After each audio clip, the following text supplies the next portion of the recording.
സമിതി കടകൾ അടച്ചിട്ട് ഇന്ന് പ്രതിഷേധ സമരം നടത്തുകയാണ്. വിവിധ ആവശ്യങ്ങൾ ഉന്നയിച്ചാണ് സമരം. റിയാസ്, മറ്റൊരു വാർത്തയുടെ വിവരങ്ങൾ കൂടി റിയാസിൽ നിന്ന് അറിയേണ്ടതുണ്ട്. ഈ NIT അധ്യാപിക ഷൈജ ആണ്ടവൻ ഇന്ന് ചോദ്യം ചെയ്യലിന് ഹാജരാകില്ലെന്ന് അറിയുന്നു. ഈ ഗോഡ്സെ സ്തുതിയിൽ അവർ പറയുന്ന ന്യായം എന്താണ്? അവർ ഇങ്ങനെ ചോദ്യം ചെയ്യലിന് ഹാജരാകാതെ മാറി നിൽക്കുകയാണെങ്കിൽ എന്തായിരിക്കും അന്വേഷണ സംഘത്തിന്റെ അടുത്ത ഒരു നടപടി?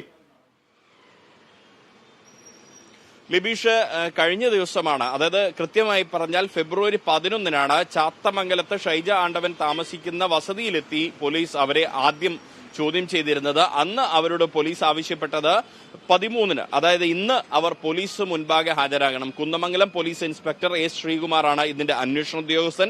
അദ്ദേഹം മുൻപാകെ ഹാജരാകണമെന്നാണ് ശ്രീകുമാർ ആവശ്യപ്പെട്ടിരുന്നത്. അതിന്റെ അടിസ്ഥാനത്തിൽ അവർക്ക് അതിനുള്ള നോട്ടീസ് നൽകുകയും ചെയ്തു. എന്നാൽ ഇന്ന് രാവിലെ അവർ അന്വേഷണ ഉദ്യോഗസ്ഥനെ അറിയിച്ചിരിക്കുന്നത് തനിക്ക് ചില ആരോഗ്യ പ്രശ്നങ്ങളുണ്ട്, അതുകൊണ്ട് ഇന്ന് തനിക്ക് ഹാജരാകാനാവില്ല, താൻ ഹാജരാകില്ല എന്ന് ഷൈജ ആണ്ടവൻ പോലീസ് ഉദ്യോഗസ്ഥനെ അറിയിക്കുന്നു. ഒപ്പം തന്നെ ഈ ഹാജരാകാൻ വേണ്ടി 3 ദിവസത്തെ സാവകാശവും അവർ തേടിയിട്ടുണ്ട്.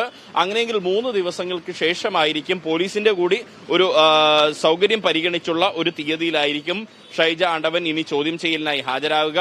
ഗാന്ധി രക്തസാക്ഷി ദിനത്തിലാണ് ഗാന്ധി ഘാതകനായ ഗോഡ്സെയെ പ്രകീർത്തിച്ച് NIT-യിലെ അസിസ്റ്റന്റ് പ്രൊഫസറായിട്ടുള്ള ഷൈജ ആണ്ടവൻ ഫേസ്ബുക്കിൽ കമന്റ് ഇടുന്ന ഒരു സാഹചര്യമുണ്ടായത്. അതിനെതിരെ വിദ്യാർത്ഥി യുവജന സംഘടനകളുടെ ഭാഗത്തു നിന്നും വലിയ പ്രതിഷേധമാണ് ഉയർന്നത്. SFI കുന്നമംഗലം ഏരിയ കമ്മിറ്റിയുടെ നേതൃത്വത്തിൽ ഇവർക്കെതിരെ കേസെടുക്കണമെന്നാവശ്യപ്പെട്ട് പരാതിയും നൽകി. ആ പരാതിയുടെ അടിസ്ഥാനത്തിലാണ് കുന്നമംഗലം പോലീസ് IPC 153 വകുപ്പ് പ്രകാരം കലാപാഹ്വാനത്തിന് ഷൈജ ആണ്ടവനെതിരെ കേസെടുത്തതും പ്രാഥമികമായി ഫെബ്രുവരി 11-ന് അവരെ ചോദ്യം ചെയ്തതും ഇന്ന് ഹാജരാകാൻ നിർദ്ദേശിച്ചതും. എന്തായാലും ഷൈജ ആണ്ടവൻ ഇന്ന് ഹാജരാകില്ല, പകരം മറിച്ച് മറ്റൊരു ദിവസത്തേക്ക് സാവകാശം തേടിയിട്ടുണ്ട്. ആ തീയതി ഏതെന്ന് തീരുമാനിക്കേണ്ട വിവേചനാധികാരം അന്വേഷണ ഉദ്യോഗസ്ഥന്റേതാണ്. അത് അദ്ദേഹം വൈകാതെ അറിയിക്കുമെന്ന് തന്നെയാണ് നമ്മളും പ്രതീക്ഷിക്കുന്നത്. ലിബീഷ്, റിയാസയും ഈ ഷൈജ ആണ്ടവനെതിരെയുള്ള ഈ പ്രതിഷേധമൊക്കെ അവിടെ അവസാനിച്ചോ? NIT-യിൽ ഇപ്പോൾ അധ്യയനം സുഗമമായി തന്നെ നടക്കുന്നുണ്ടോ? എന്തായാലും ഇതുമായി ബന്ധപ്പെട്ട പ്രതിഷേധങ്ങളുടെ ഒരു തുടർച്ച NIT ക്യാമ്പസിന് മുൻപിലേക്ക് വ്യാപകമായ ഒരു പ്രതിഷേധമുണ്ടായിരുന്നു. കാരണം ആദ്യം ഉണ്ടായത് യുവജന സംഘടനകളുടെ നേതൃത്വത്തിലാണ്, ഫ്രറ്റേണിറ്റി പോലുള്ള സംഘടനകൾ, പിന്നീട് SFI വരുന്നു, അത് KSU വരുന്നു, MSF വരുന്നു. അതിനുശേഷം DYFIയും യൂത്ത് കോൺഗ്രസും എല്ലാം പ്രതിഷേധിക്കുന്ന ഒരു സാഹചര്യം ഉണ്ടാകുന്നു. ഏറ്റവും കൗതുകകരമായ കാര്യം, BJPയുടെ വിദ്യാർത്ഥി സംഘടനയായ ABVP പോലും ഈ ഷൈജ ആണ്ടവനെതിരെ പ്രതിഷേധവുമായി രംഗത്ത് വരുന്ന ഒരു സാഹചര്യം ഉണ്ടായി എന്നുള്ളത് കൗതുകകരമായ ഒരു വസ്തുതയെ ഇപ്പോഴും രാഷ്ട്രീയ നിരീക്ഷകർ വിലയിരുത്തുന്ന ഒരു കാര്യമാണ്. അപ്പോൾ അത്തരം എല്ലാ തരത്തിലുള്ള വിദ്യാർത്ഥി യുവജന സംഘടനകളുടെ ഒരു വലിയൊരു പ്രതിഷേധം. ഒപ്പം തന്നെ പട്ടികജാതി ക്ഷേമ സമിതിയുടെ നേതൃത്വത്തിൽ കഴിഞ്ഞ ദിവസം മാർച്ച് നടന്നു.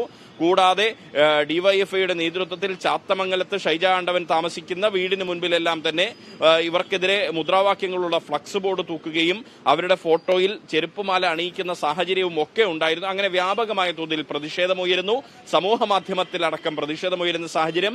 ഒപ്പം തന്നെ കോൺഗ്രസ് നേതൃത്വം, കോഴിക്കോട് DCC അധ്യക്ഷൻ K. പ്രവീൺകുമാർ വ്യക്തമാക്കിയ ഒരു കാര്യം, ഈ ആഴ്ചയ്ക്കുള്ളിൽ ഷൈജ ആണ്ടവനെതിരെ നടപടി ഉണ്ടായില്ലെങ്കിൽ കോൺഗ്രസ് തന്നെ, അതായത് വിദ്യാർത്ഥി യുവജന സംഘടനകൾക്കപ്പുറത്തേക്ക് കോൺഗ്രസ് തന്നെ ഈ ഒരു സമരം ഏറ്റെടുത്തുകൊണ്ട് NIT-ക്ക് മുൻപിലേക്ക് വ്യാപകമായ ഒരു പ്രതിഷേധം സംഘടിപ്പിക്കുമെന്നൊരു മുന്നറിയിപ്പ് കോൺഗ്രസിന്റെ ഭാഗത്തുനിന്നുണ്ടാകുന്നു. അങ്ങനെ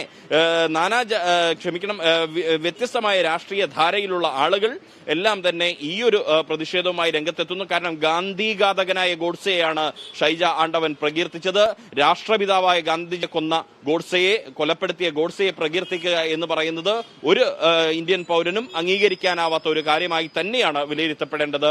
അപ്പോൾ അതിനെതിരെ വ്യാപകമായ പ്രതിഷേധം ഉയരുകയും ചെയ്തിരുന്നു. അതിന്റെ തുടർച്ചയായാണ് ഇന്ന് അവരെ ചോദ്യം ചെയ്യാനായി ഹാജരാകാൻ പോലീസ് ആവശ്യപ്പെട്ടതും അവർ ഹാജരാകാതിരുന്നതും. ലിബീഷ്. ശരി റിയാസ്, ഗോഡ്സെ സ്തുതിയിൽ NIT അധ്യാപിക ഷൈജ ആണ്ടവൻ ഇന്നും ചോദ്യം ചെയ്യലിന് ഹാജരാകില്ല.